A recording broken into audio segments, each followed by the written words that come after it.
Hartlike goeiemôre ook aan elkeen wat nou elektronies by ons erediens aansluit. Mag ons vandag ook saam God se teenwoordigheid by ons ervaar en beleef. En ons wil ook vir al die pappas sê baie geseënde Papadag. Mag dit vir elkeen van julle ook 'n wonderlike dag wees. En die van julle wat nie die voorreg het om by julle pappas te kan wees, om watter rede ook al nie, baie sterkte ook daarmee. En mag julle ook God se vrede en oorvloed ervaar en beleef.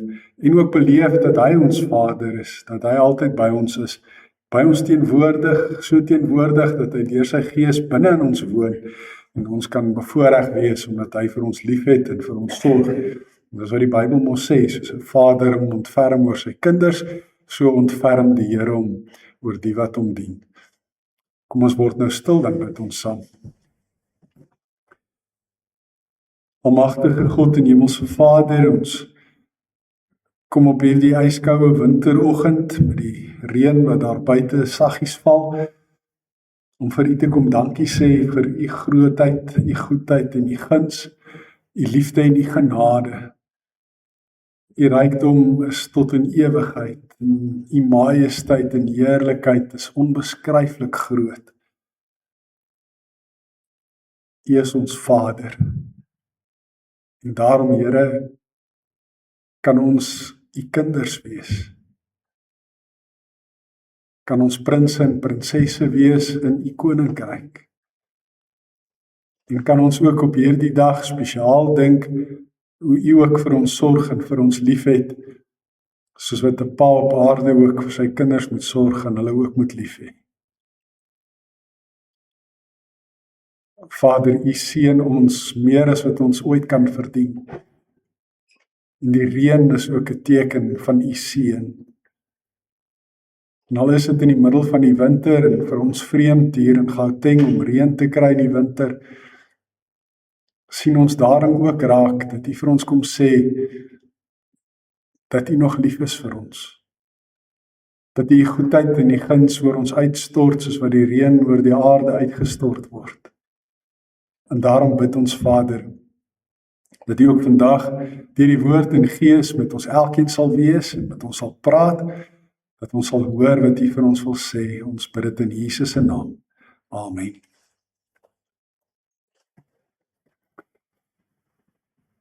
Een van die dinge wat 'n pa dink hy veronderstel is om te doen, is hy is veronderstel om suksesvol te wees. Hy is veronderstel om voorspoedig te wees. En hy is veronderstel om oor rykdom te beskik, sodat hy vir sy gesin, sy vrou en sy kinders goed kan sorg. En daarom is hierdie 3 begrippe vandag aan die orde van die dag. Dis waaroor ons gaan nadink, waaroor ons gaan gesels en waaroor ons gaan kyk wat die Bybel ook daaroor te sê het. Nou as ek vir u vra, watter plek in die wêreld het die meeste Ferraris per inwoner? Wat sal die antwoord wees? Nou as u geraai het Monte Carlo en Monaco, dan het u reg geraai.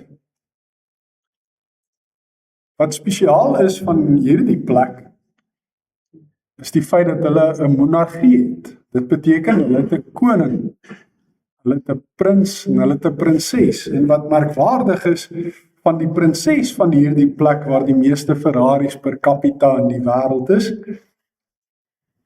dat hierdie prinses Charlene op 'n stadium in haar lewe vandat sy 11 jaar oud was, in Suid-Afrika gewoon het.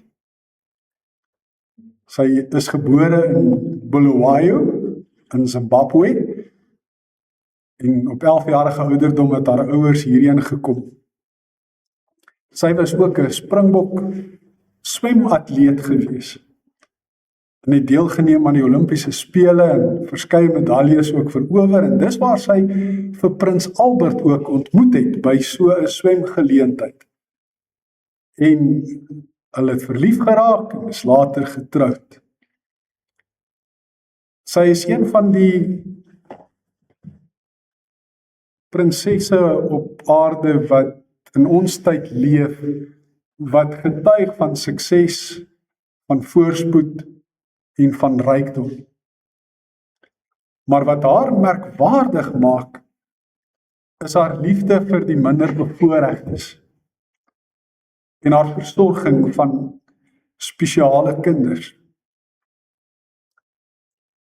Sy doen besondere moeite om mense bewus te maak van die gevaar van verdrinking van hulle kinders by swembaddens en alles wat daarmee gepaard gaan, omdat sy ook 'n familielid op so 'n manier verloor het. Maar sy is 'n vooraanstaande wêreldfiguur wat regtig aan hierdie eienskappe voldoen. Wanneer ons dink aan sukses, voorspoed en rykdom, dan dink ons aan geld wat jy moet bymekaar maak. Dit begin mos maar by munte, en die munte word meer, en dan word hulle note, en die note word meer, en dan moet 'n mens begin dink aan wat maak jy met al hierdie note, en jy begin belê in goue muntstukke. Kreerrande noem ons hulle, en hulle is kosbare goed wat deur die jare al hoe meer word, en as jy nou meer geld het, en jy weet nie wat om dit alles aan te vang nie, dan kry jy nou al vir jou goudstafies ook, jy kry sulke klein goudstafies, vierkantig is en reghoekig is, en dan maak jy dit bymekaar, en as jy nou regtig baie geld maak, dan kry jy nou van daai groot goudstawe, wat jy nie so met een hand kan optel nie, omdat dit te swaar is, en so maak jy dan vir jou sukses, voorspoed en rykdom bymekaar. En as ons vandag moet vra, wie is die rykste man in die wêreld op die oomblik? Weet julle wie is dit? Dis Elon Musk.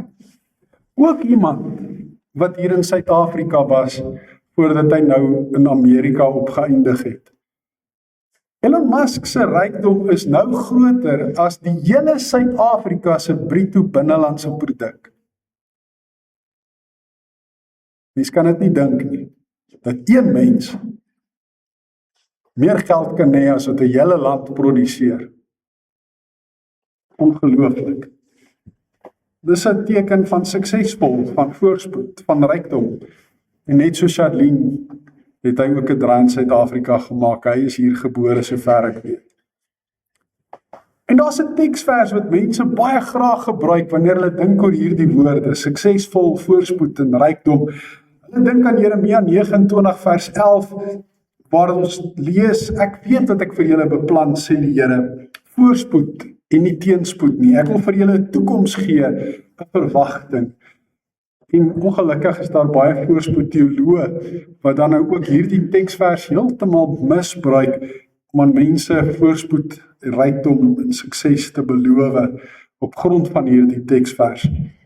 Terwyl mense dit in konteks moet lees. Kom ons dink gou oor elkeen van hierdie woorde. Suksesvol. Die meeste mense op aarde wil graag suksesvol wees. Niemand hou daarvan om nie goed genoeg te voel nie. Inteendeel, mense oor die algemeen streef daarna om nie 'n mislukking te wees nie. Maar watter maatstawwe gebruik jy om te bepaal hoe suksesvol jy is? Daai vraag so 'n bietjie in jou agterkom. Oor voorspoed kan ons ook min of meer dieselfde sê.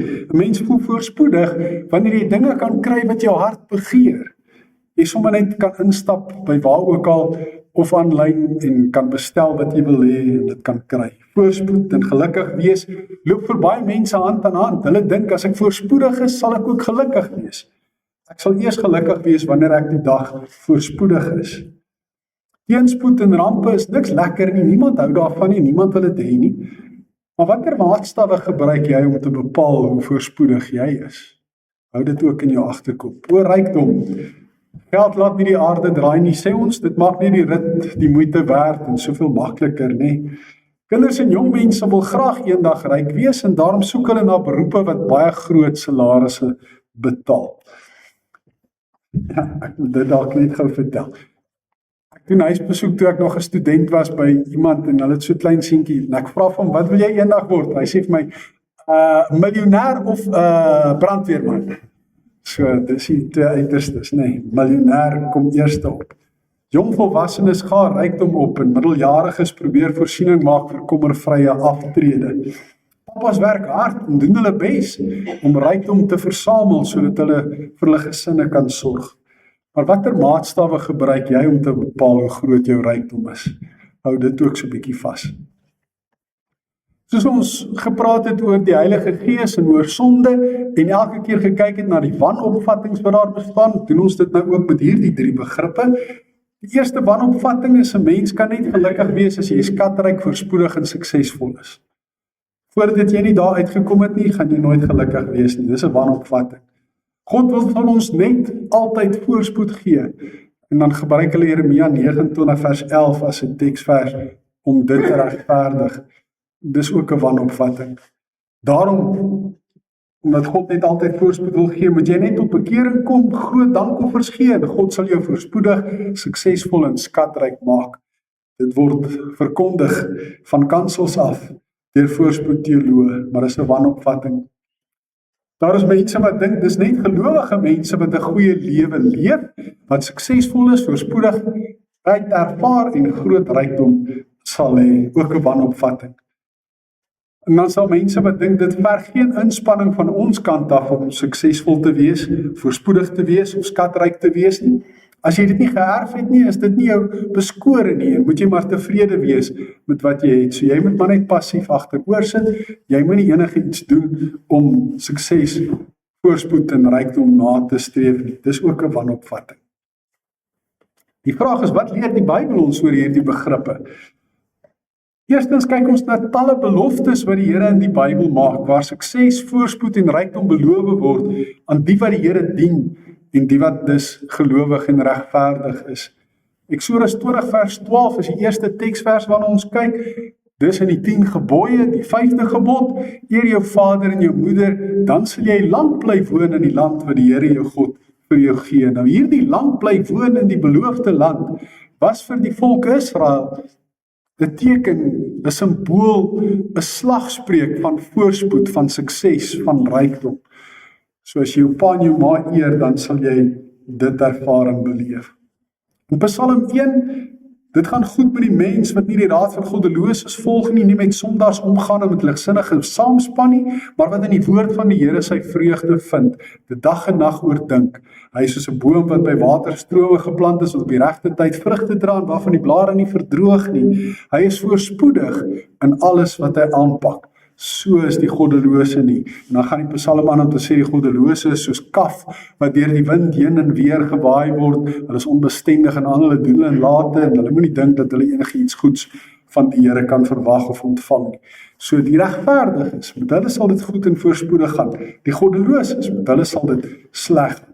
Nou dit was die kausale denke, die oorsaak en gevolg denke wat in die vroeë tyd in die Bybelse tyd aan die orde van die dag was. Later in die Bybel het daar 'n bietjie 'n wending gekom. Daar is talle mense in die Bybel wat sukses, voorspoed en rykdom gehad het. Ons kyk na enkeles van hulle. Ons lees van Abraham en Isak, sy erfgenaam, omdat Abraham ryk was, het Isak ook ryk geërf. In Genesis 13 vers 2 lees ons van al Abraham se rykdom. Ook van Josef se rykdom in Genesis 41 waar hy die onderkoning van Egipte geword het, as skatryk geword het, daar in Egipte terwyl hy eintlik maar 'n arm lewe gehad het en deur sy broers in 'n put gegooi is en verkoop is as 'n slaaf in die tronk beland het. Uiteindelik het God hom geseën en hy skatryk geword. En dan ook Boas wat met Rut uiteindelik getroud was. In die boek Rut lees ons ook van hom. En koning Dawid in 2 Samuel 18:12 lees ons van sy rykdom en dan van Nabal en sy rykdom in 1 Samuel 25 en van koning Salomo. Hy is die toppunt van rykdom gewees, van voorspoed en sukses in 2 Kronieke 9 vers 22. Dan lees ons ook van Job. Ek het nou gesê die oorsaak en gevolg denke en so 'n bietjie later 'n wending gekry in Job. Is dit die boek en ook in Prediker waarin hierdie veronderstelling bevraagteken word. As jy goed doen, sal dit altyd met jou goed en voorspoedig gaan. As jy sleg doen, sal dit altyd met jou sleg gaan. In Job kry ons dit. En dan Josef van Arimatea lees ons in die Nuwe Testament, was 'n skatryk man gewees. Hy het 'n nuwe graf gehad en hy het Jesus begrawe. En saam met hom Nikodemus, die Fariseer, die skrifgeleerde. Ons lees ook van sy rykdom. Hy was welvarend ook gewees. hy en Josef van Arimatea het Jesus gaan begrawe. En ons weet, Nicodemus was ook ryk geweest, want die mirre wat hy saamgevat het om Jesus se liggaam mee te gaan balsem, nie heeltemal dit gebalsem nie, maar wat hy saamgevat het baie geld gekos. So dit was baie duur geweest en hy moes ryk wees om dit te kon kry. En dan lees ons van die ryk jongman wat na Jesus toe kom en vra wat hy moet doen om 'n ewige lewe te kry. In Lukas 18, ons lees van Saggeus, die tollenaar wat baie geld gemaak het met sy streke. Die tollenaars het meer geld geëis van die mense wat tolgeld betaal het en belastings betaal het as wat hulle veronderstel was, en so het hulle meer geld in hulle sak gesteek. Ons lees ook van Cornelius, 'n Italiaanse soldaat wat ook skatryk was in Handelinge 10, en dan van Lydia van Thyatira in Handelinge 16. Sy het handel gedryf in pers, wolmateriaal en haar besigheid het baie goed gedoen. Nou wat leer die Bybel ons? Hoekom het God vir hulle sukses, voorspoed en rykdom laat ervaar? Dan moet tog 'n rede daarvoor wees. Ons gaan na elkeen kyk. Abraham en Isak se erfgenaam, dis sodat hulle aardsvaders kon wees en die begin van God se verbondsvolk. God het hulle die middele daartoe verleen, sodat hulle dan hierdie leiersrol kon vertolk en die begin kon wees van 'n Godse verhouding met die volk Israel. Josef, sodat die volk in Egipte uiteindelik kon beland, maar veral sodat God hulle uit Egipte kon red en sy reddingsdade deur die loop van eeue vertel kon word en deur die profete gebruik kon word om die volk te herinner aan hoe God hulle gered het. Boas, hy was skatryk sodat hy vir die weduwees kon sorg, vir Naomi en vir Rut. Nou, een van die reëls wat God vir hulle gegee het, die riglyne in Deuteronomium, was dat wanneer hulle land geoes het en daar val van die koringare, moet hulle dit nie optel nie, hulle moet dit los, sodat die armes en die weduwees en die weeskinders, hulle dit kon optel en kon eet. En ons lees hoe dat dit ook gebeur het, en hoe dat Boas vir die ouens gesê het, wat val so bietjie ekstra vir Rut, omdat sy so 'n mooi meisie was, waar hy haar ook beïndruk en ekstra mooi vir haar sorg. En uiteindelik trou hy en Rut, 'n pragtige liefdesverhaal, en Boas word die oupa grootjie van koning Dawid. Want Obed word gebore, en hy was Dawid se oupa, Isai was Dawid se pa, die seun van Obed. Koning Dawid self was ook baie ryk geweest, en dit was sodat hy kon begin om voorraad bymekaar te maak vir die bou van die tempel. Nou, hy het oorlog gevoer, hy was 'n baie goeie soldaat geweest, manskappe gehad wat altyd saam met hom was, en elke keer as hulle oorlog gemaak het en gewen het, dan het hulle buit bymekaar gemaak, die goud en die silwer en edelstene en wat hulle ook al kon kry, en dan het Dawid dit bymekaar gemaak. En dis die goed wat hulle later aan gebruik het om vir God 'n tempel te bou. En dan lees ons van Nabal, 'n baie interessante ou, in 1 Samuel 25. Sy naam beteken dwaas. Dawid stuur manskappe na Nabal toe. Hy en so 400 ouens is besig om oorlog te maak, maar hulle leef in die veld, in tente en goed, en hulle is honger, en Nabal was 'n skatryk man gewees. Nou Nabal het sy veewagters veld toe gestuur om in die veld hulle vee te laat wei. En Dawid en sy manskappe het sy veldwagters beskerm, sodat wanneer daar diewe en rowers sou kom en roofdiere wat hulle klein vee wou aanval, dan het die soldate hulle nou verwilder, weggejaag, verdryf, selfs sekerlik doodgemaak as dit ook nodig sou wees. So Dawid het Nabal eintlik 'n guns bewys. En toe op 'n stadium, toe dit met hulle moeilik gegaan het en honger was, stuur Dawid 'n paar van sy soldate na Nabal toe en hy sê vir hom, maar ons het na jou mense gekyk, wil jy nou nie ook vir ons 'n guns doen en vir ons bietjie kos en goed stuur? Nou Nabal was 'n synige ou gewees, 'n hardkoppige ou gewees, 'n moeilike man. En hy was dwaas gewees en het gesê nee, hulle moet gaan, hulle moet die pad vat, hulle weggejaag, so sleg honde. Al het sy werkers vir hom kon sê, maar Dawid hulle het vir ons in die veld beskerm, sonder om enige iets te vat of te steel, niks het weggeraak. Dawid hulle daarvoor gesorg. Selfs al het hulle dit vir hom gesê, wou hy nie vir Dawid help. Sy vrou Abigail was 'n baie mooi vrou gewees. Sy het gehoor van die storie en sy het toe voorraad bymekaar gemaak en dit vir Dawid en sy manskappe gevat. En aan hom verduidelik dat 'n man 'n moeilike ou is en alles wat daarmee saamgaan. Want Dawid was toe op pad gewees toe hy die boodskap kry om van Nabal te gaan doodmaak. En hy wou elke man wat saam met Nabal is, wou hy doodgemaak het. Hy was baie kwaad gewees.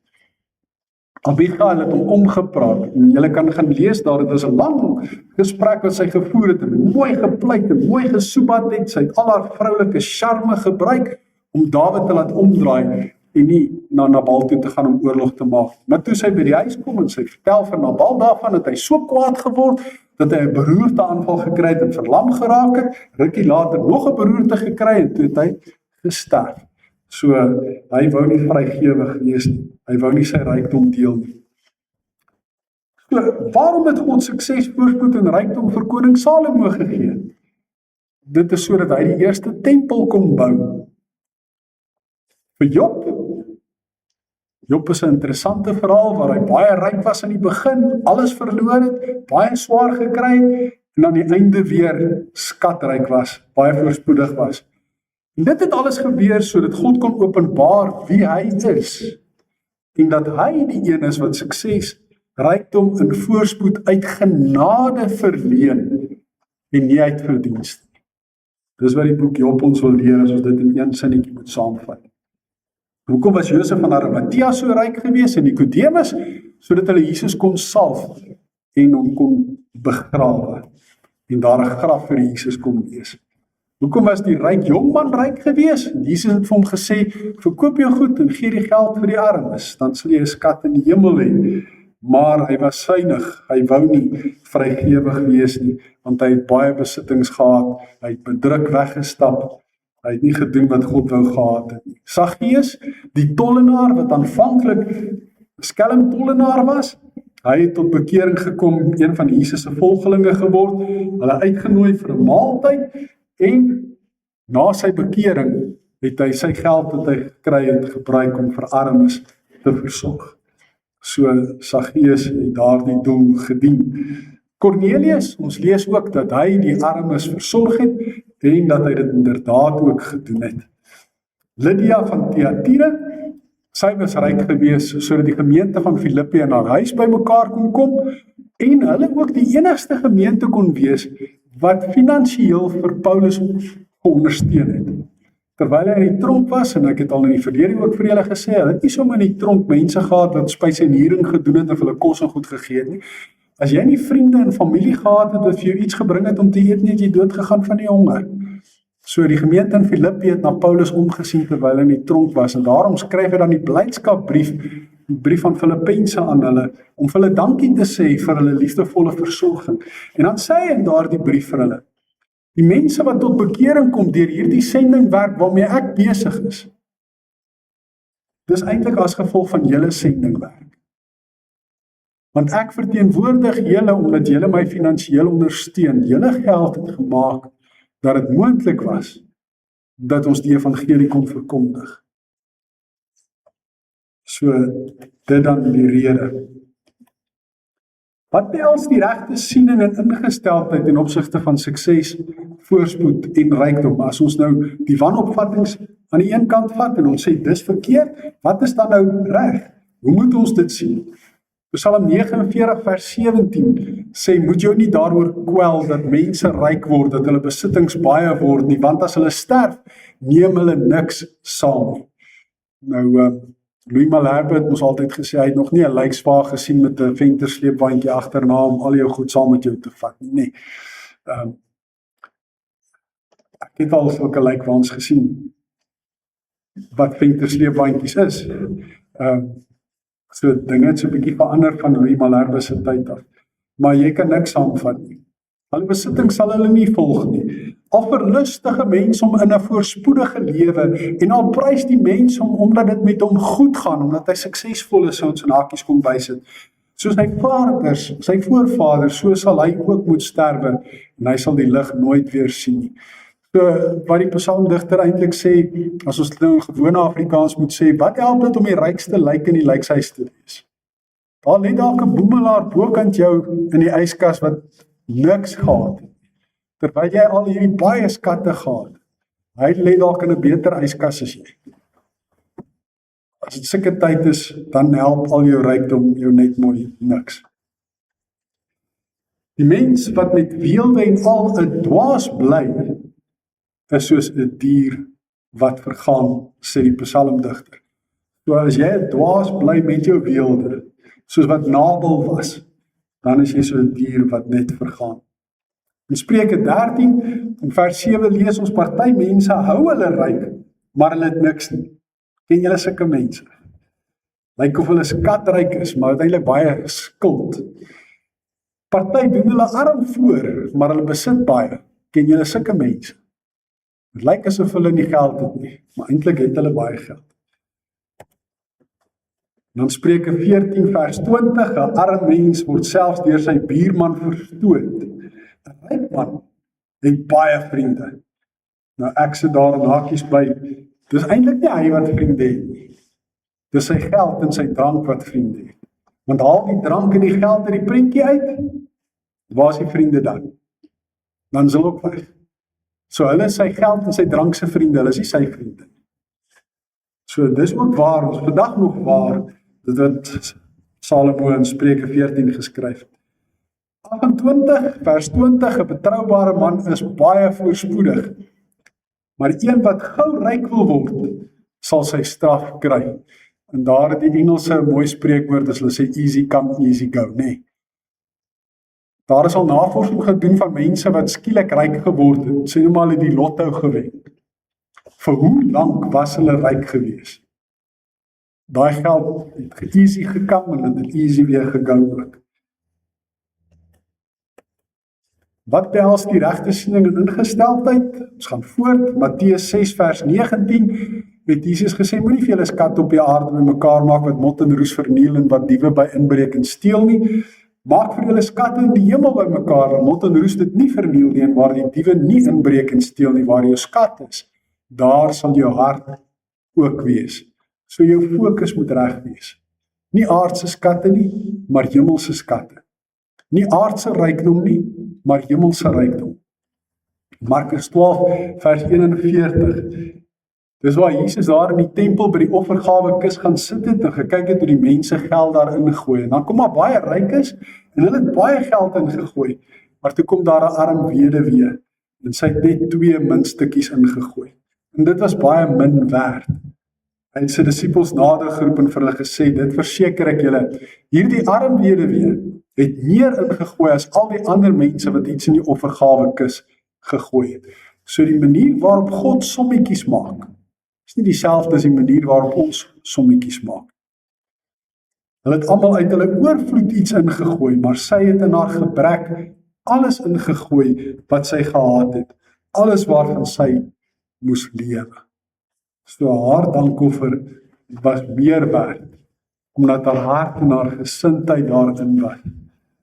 In 2 Korintiërs 6 vers 10, dan skryf Paulus in daar gedeelte van die swaar kry wat hulle beleef het, en hy sê, ons is behandel as dit, en ons is behandel as dat, en dan sê hy ook in vers 10, ons is behandel as armes, maar ons maak baie ander ryk, as mense wat niks het nie, en tog besit ons alles. So, Paulus sê, geld is nie alles nie. Geld is nie die enigste vorm van rykdom nie. Wanneer hulle die evangelie aan iemand verkondig en daai persoon glo dit, dan het hulle daardie persoon ryk gemaak, voorspoedig gemaak, suksesvol gemaak. Hulle is mense wat eintlik niks het nie, en tog besit hulle alles, want hulle is in God se koninkryk, hulle het vergifnis van hulle sonde gekry en die ewige lewe. In 2 Korintiërs 8 praat hy wanneer hy die kollekte bymekaar maak van die gemeente in Jerusalem wat swaar gekry het met die Korintiërs, en hy sê vir hulle, daar was mense gewees wat swaar beproef was deur verdrukking, maar hulle blydskap was oorvloedig gewees, en al was hulle baie arm, was hulle oorvloedig in hulle vrygewigheid gewees. So hulle het bygedra vir hierdie offergawe wat hy opgeneem het vir die gemeente in Jerusalem, en hy sê vir die gemeente in Korintiërs, as hierdie mense dit kan doen, dan kan julle dit mos ook doen. So al was hulle arm, was hulle ryk in oorvloedige vrygewigheid. En in Lukas 18, dis nou die ryk jongman waarvan ons gepraat het. Jesus het gesien hier die ryk jongman het teleurgesteld gelyk toe hy weggestap het. En hy sê, hoe moeilik is dit tog vir mense wat ryk is om in die koninkryk van God te kom. Dit is makliker vir 'n kameel om deur die oog van 'n naald te kom, as vir 'n ryk om in die koninkryk van God te kom. Nou daar's baie mense wat dink dat Jesus dit letterlik bedoel het, en dat hy gepraat het van 'n poort daar iewers in Jerusalem, wat die naaldpoort, die oog van die naald genoem is, maar ek dink hy het dit figuurlik bedoel, maar ook letterlik. Want jy kan nie 'n kameel deur 'n naald se oog kry nie, dit is vir 'n mens nie moontlik. Net so is dit vir 'n mens wat ryk is en dink hy kan met sy rykdom sy kaartjie hemel toe koop, ook onmoontlik. Dis nie hoe jy in die hemel kom nie, dis deur God se genade wat jy in die hemel kom. Dis nie iets wat jy kan koop nie. Paulus leer ook vir Timoteus wat die regte ingesteldheid en siening is oor geld en sukses en voorspoed. Hy sê die godsdienst is 'n groot wins as iemand tevrede is met wat hy het, want ons het niks in die wêreld ingebring nie, ons kan ook niks daaruit wegneem nie. Dit stem ooreen met Psalm, dink dit was 49 wat ons net tot gelees het. As ons dan kos en klere het, moet ons daarmee tevrede wees. Maar die wat ryk wil word, val in versoeking. Hulle loop hulle vas in die stryk van baie sinlose en skadelike begeertes waardeur mense in verderf en ondergang gestort word.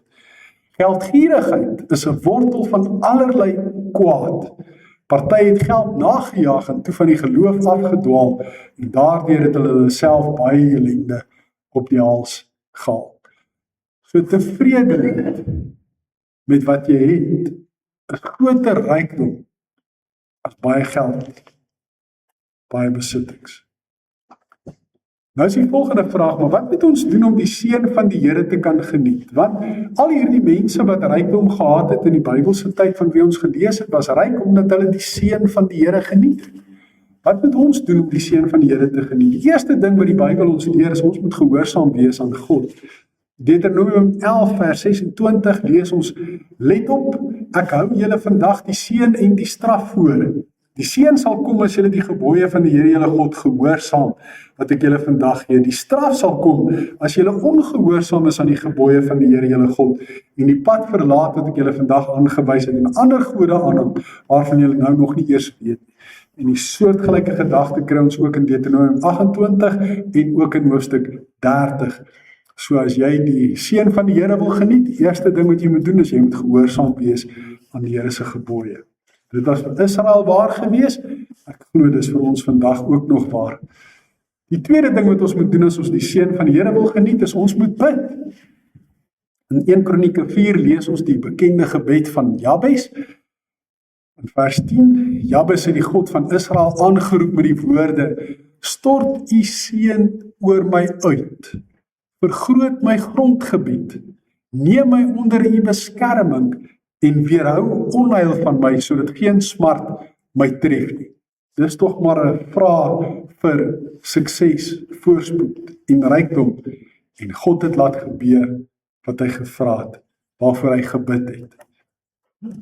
2 Korintiërs 1 is Paulus besig om te praat oor al die swaar kry wat hulle ervaar en beleef het weer eens, en hy sê die swaar kry was so erg dat hulle alle hoop om te bly lewe laat vaar het. En dan sê hy, dit het gebeur sodat ons nie op onsself moet vertrou nie, maar op God, wat die dooies opwek tot die lewe. En dan sluit hy die gedeelte, die gedagte af deur te sê, wanneer die gemeentelede vir hom bid, dan werk hulle mee daartoe dat die evangelie uitgebrei kan word. En so sal die gebede van baie 'n seën van God vir ons bring, en dan sal baie hom ook vir ons dank. So met ons gebede vra ons vir die Here se seën, en ons sê ook vir hom dankie dat hy ons seën. Die volgende ding wat die Bybel ons leer wat ons moet doen om die seën van die Here te geniet, is om eredienste by te woon.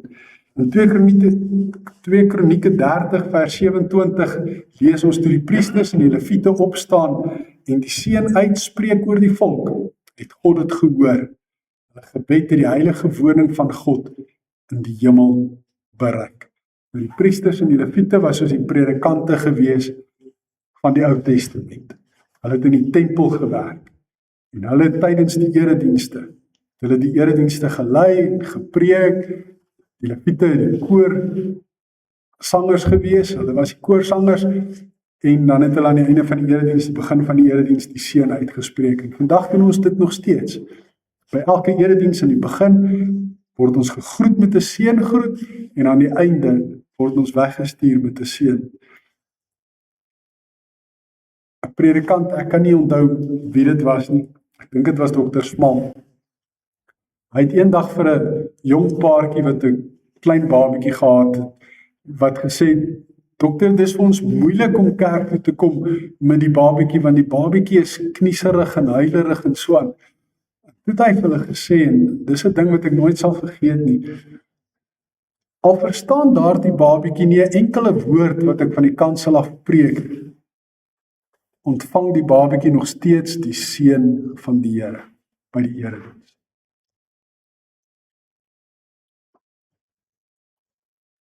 In Psalm 24 word gevra, wie mag die berg van die Here opgaan, dis nou waar die tempel is, en wie mag in sy heiligdom, die tempel, gaan staan? En dan kom die antwoord, die een, wie sy hande rein en wie sy hart suiwer is, wat alle bedrog vermy en geen vals eed aflê nie. Met ander woorde, iemand wat gehoorsaam is aan God se gebooie. So iemand sal van hom seën ontvang en God sy redder sal reg aan hom laat geskied. So wanneer jy na die tempel toe gaan, dan ontvang jy daar die seën van die Here. En dit ontvang ons ook by elke erediens. Partykeer, omdat dit dieselfde woorde is wat herhaal word, hoor ons dit nie meer. Maar ons moet regtig dit hoor, want God hoor dit in sy heilige woning. En ons moet weet dat dit ook woorde is wat van God afkom, want dit kom uit die Bybel uit. Dis woorde wat hy by elke erediens ook vir ons wat in die erediens is, sê, waar hy sy seën ook oor ons uitspreek en aan ons beloof. Nou kom ons by nog 'n ding wat ons moet verstaan en weet, as dit gaan oor die seën van die Here wat ons wil geniet. En dis God se soewereine genade. Nou die woord soewerein beteken dat God die mag het om daaroor te kan besluit. Dit het te doen met God se wil, wat hy alleen mag en beheer oor het. Ek kan niks daarin verander nie. Dis iets wat hy in sy eie soewereiniteit, in sy eie almag en in sy eie wil besluit. En dit gaan oor sy genade. Psalm 67 vers 2 lees ons, mag God ons genadig wees en ons seën. Mag hy tot ons redding verskyn, sodat sy dade oor die wêreld heen bekend mag word, sy reddende krag onder alle nasies. So God se genade en God se seën is ten nouste met mekaar verbind. Nou kom ek by seker een van die belangrikste teksverse van vanoggend. Spreuke 10 vers 22. Dit is die seën van die Here wat rykdom bring.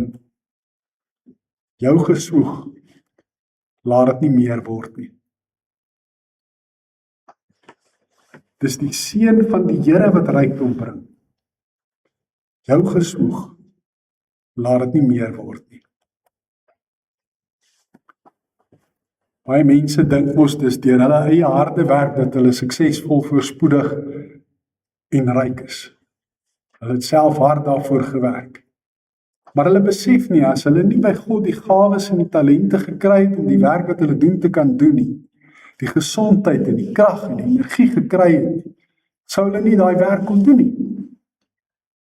En selfs al werk mense oor 'n mik, is daar nie waarborg vir sukses, voorspoed en rykdom nie. Dis net die seën van die Here wat dit bepaal. En dis God se genade wat sy seën bepaal. Nie my harde werk en my geswoeg nie. En dis waarom die voorspoedteoloë ook die kat aan die sterk weet het, wanneer hulle voorspoed beloof in ruil vir mense se dankoffers. God se maatstawwe is vir ons belangrik. Ek het net nou gevra, wat is jou maatstaf? Waarmee meet jy jou sukses, jou voorspoed, jou rykdom? Die vraag is eintlik, waarmee meet God dit? En dis waarmee ons gaan afsluit, is hierdie gedagtes. Matteus 6 vers 33, die eerste een. Ywer julle allereers vir die koninkryk van God en vir die wil van God, dan sal hy julle ook al hierdie dinge gee. Nou die dinge waarvan hy praat, is die mense is bekommerd oor kos en klere, hulle is bekommerd oor die dag van môre, hulle is bekommerd oor hulle sukses, hulle voorspoed, hulle rykdom. En hy sê vir hulle, kyk na die lelies van die veld. Salomo in al sy rykdom en pragt was nie geklee soos een van hulle nie. Kyk na die voëls in die hemel. God sorg ook vir hulle. Is julle nie baie meer werd as hulle nie? Fokus op God se koninkryk, fokus op God se wil. Maak vir julle hemelse skatte bymekaar. Dan sal julle al hierdie ander dinge ook kry, waaroor julle so worry. Dit gaan dus oor die regte prioriteite, die regte fokus, die regte gesindheid. Dis die eerste maatstaf wat ons moet raak sien. Die tweede een is dankbaarheid.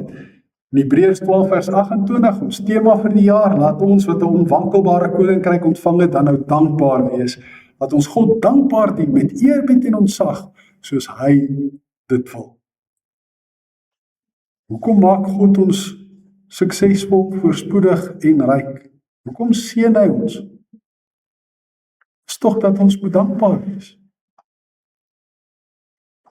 Ons weet tog hoe voel dit as jy jou afgesloof het, jy het hard gewerk, jy het ure ingesit om iets vir iemand te doen.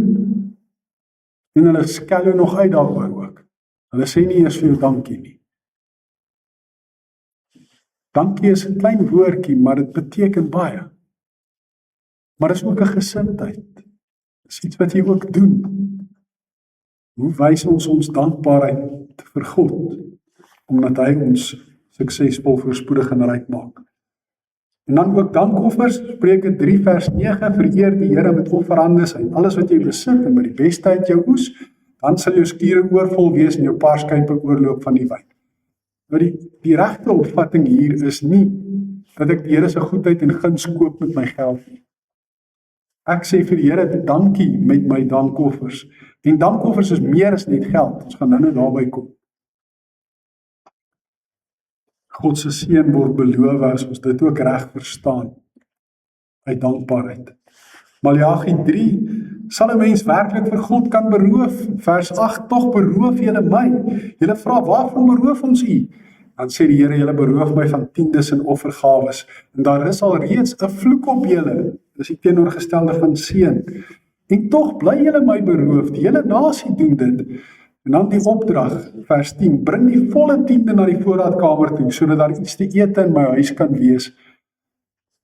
God het van die begin af, toe die tempel en die tabernakel begin het, die priesters en die leviete ingestel is, het hy vir die volk opdrag gegee om hulle tiendes, die eerstelinge uit hulle oes, na die tempel toe te bring, sodat daar vir die priesters en die leviete gesorg kon word, en die tempel in stand gehou kon word, en die werk van die tempel gedoen kon word. En dis wat nou hier herhaal word, sodat daar iets in my huis te ete kan wees. Toets my of ek nie die vensters van die hemel vir julle sal oopmaak en vir julle reën sal uitgiet, meer as wat julle kan gebruik. Dit is beeldspraak vir God se seën ook. En dat julle, ek sal die sprinkane keer, dat hulle nie die oes op julle land vernietig nie, en dat julle wingerde nie sonder vrugte is nie, sê die Here die Almagtige. Dan sal al die nasies julle as gelukkige mense beskou. Julle sal in 'n begeerlike land woon, sê die Here die Almagtige. Sukses, voorspoed, rykdom. Dit gaan oor verantwoordelike rentmeesters. Dit wat ons van die Here gekry het, en dit wat ons van die Here gekry het, behoort eintlik maar aan hom. Wat dit verantwoordelik gebruik en wat die Here daarmee eer met net die heel beste wat ons het. Wat nie vir die Here afskeepoffers bring soos wat die volk gedoen het nie. Hulle het krepel en lam en siek diere gebring om te offer. Dan sê die Here vir hulle, moet ek daarmee tevrede wees? Julle beroof my. As julle dink ek moet daarmee tevrede wees, net die beste is vir my goed genoeg. Jakobus 1 leer vir ons dat vrygewige mededeelsaamheid en suiwer godsdiens voor God die Vader is om weeskinders en weduwees in hulle moeilike omstandighede by te staan en om jou skoon te hou van die besmetting van die wêreld. So om die armes te help en hulle te versorg. Dit was die rede waarom baie van die mense wat God rykdom gegee het in die Bybelse tyd, ryk was, sodat hulle ook die armes, die weduwees, die weeskinders kon help in hulle moeilike omstandighede. Dis egte en suiwer godsdiens, sê Jakobus. Vrygewige mededeelsaamheid. God maak jou suksesvol, voorspoedig en ryk, sodat jy vrygewige mededeelsaam kan wees. En dan Efesiërs 1 leer vir ons, dit gaan nie net alles oor geld nie. In vers 3 skryf Paulus aan God die Vader van ons Here Jesus Christus, kom al die lof toe. Hy het ons in Christus geseën met al die seëninge van die Gees wat daar in die hemel is. En dan begin hy by die uitverkiesing. Dis die eerste seën wat ons al ontvang het aan die begin van die skepping. Nog voordat ons gebore was, het God ons al geseën deur ons uit te verkies uit genade alleen. En dan vertel hy hoe God ons verder ook verlos het, hoe hy die Heilige Gees vir ons gegee het en hoe dat die Heilige Gees vir ons gawes gegee het en dat ons daai gawes moet gebruik. Hierdie geestelike gawes wat die Here ons gee om mekaar te dien sodat die gemeente as liggaam van Christus daardeur opgebou kan word. So wanneer ons praat oor sukses, oor voorspoed, oor rykdom, moet ons besef dit gaan nie oor geld alleen nie. Dis maar 'n klein faset daarvan. Ware rykdom het 'n geestelike karakter en inhoud. Ware rykdom is geleë in ons verlossing. Dis geleë in die genadegawes wat God vir ons gee. Dis geleë in die seëninge van die Gees waarmee hy ons seën. En ons moet dit gebruik om mekaar te dien. Ons moet God ook dankbaar vereer met lofprysing en aanbidding vir die verlossing, sukses, voorspoed en rykdom waarmee hy ons seën uit genade sonder dat ons dit kan verdien. En daai gebed van Paulus in Efesiërs 1, julle kan dit gerus gaan lees, 'n baie mooi gebed. Sê Paulus meer as een keer, daarom moet ons God vir sy grootheid prys. Vir al hierdie geskenke wat hy vir ons gee, omdat hy ons geestelik suksesvol, voorspoedig en skatryk maak. Daarom moet ons hom loof en prys en hom vereer en hom aanbid. Dit dan ons denke vanoggend, ons nadenke oor die rol van paas in ons lewens, die rol wat sukses, voorspoed en rykdom in ons lewens speel, die maatstawwe wat ons dikwels gebruik, wat nie gelyk is aan God se maatstawwe. En dan die besef, hoe dankbaar ons eintlik behoort te wees, vir alles wat ons het. Julle almal het al gehoor van die verhaal van die ou wat gesê het, hy het gekla omdat hy nie skoene het nie, totdat hy iemand gesien het, wat nie voete het nie. En ons het in Afrikaans die spreekwoord, iemand kla met die wit brood onder die arm. As ons kan kyk na alles wat ons het, is ons baie ryker as wat die meeste mense in die Bybelse tyd was. Is ons eintlik ook baie ryker as wat die meeste mense in die wêreld vandag is. Ons het regtig baie om voor dankbaar te wees, want ons geniet die seën van die Here in baie opsigte. Hoe wys ons dankbaarheid? Hoe loof en prys ons die Here daarvoor? Amen. Kom ons bid saam. Hemelse Vader, ons kom vanoggend vir U dankie sê vir al die seëninge, vir al die goedheid en guns wat U aan ons bewys. Vir die feit dat U ons suksesvol, voorspoedig en skatryk maak. Nie net finansiëel en materieel nie, maar veral ook geestelik.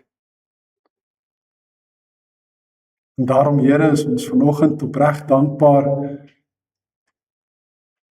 en loof en prys en dank ons U. Dit is my gebed, Here, dat elkeen van ons hierdie goed in die regte gesindheid, met die regte interpretasie en siening ook, sal nastreef. Dat ons sal besef dat dit U seën is wat rykdom bring. Dat ons gesoeg dit nie laat meer word. Ons sê vir die dankie, Vader, dat U genade vir ons genoeg is. Dat ons nie nodig het om enige iets by U te probeer verdien nie. En dat ons aan U gehoorsaam kan wees uit dankbaarheid vir ons verlossing. Uit dankbaarheid vir al die seëninge van die Gees wat daar in die hemel is, wat U so ryklik oor ons uitstort. Ons loof en ons prys en ons aanbid U daarvoor. Ons kom bid ook, Vader, vir almal wat in nood verkeer. Vir almal wat voel dat hulle mislukkings is. Vir almal wat voel dat rampe en teenspoed hulle getref het. Vir almal wat arm is en swaar kry. En ons vra, Here, dat U ook hulle sal seën uit die rykdom van U genade, soos U wil. Ons bid vir elkeen wat siek is, in die hospitale en ook tuis, vir elkeen wat kanker of ander terminale siektes het. Ons bid vir ons kerkraadsvergadering ook later vanaand. Ons vra, Here, dat U ons sal rig en sal lei, dat ons die regte besluite sal neem. Ons bid vir al die kinders wat eksamen geskryf het en nog besig is met hulle laaste vakke. Ons vra dat U hulle ook sal seën en dat dit goed sal gaan, dat hulle goeie rapporte sal kan huis toe bring. Ons bid dat die vakansie wat voorlê ook vir elkeen 'n genoeglike ruskansie sal bied en dat batterye weer herlaai sal kan word vir die laaste semester wat voorlê. Dankie dat ons dit alles kan bid in Jesus se wonderlike naam en dat U ons gebede verhoor, soos wat U ook Jabes se gebed verhoor het. Ons loof U daarvoor. Amen. Jy het nou geleentheid om die Here te dien met die dankoffer, en daar herinner ek U ook aan wat in 2 Korintiërs 9 geskryf staan, waar Paulus die kollekte opneem en vir die gemeente in Korinthe sê, dink daaraan, wie karig saai sal karig oes, wie volop saai sal volop oes. Elkeen moet gee soos hy hom in sy hart voorgeneem het, nie met teensin of uit dwang nie, want God het die blymoedige gewer lief, en God is by magte om aan julle alles in oorvloed te skenk, sodat julle in alle opsigte altyd van alles genoeg kan hê, en volop kan bydra vir elke goeie werk. Dit vat alles wat ons vanoggend ook gehoor het, baie mooi saam.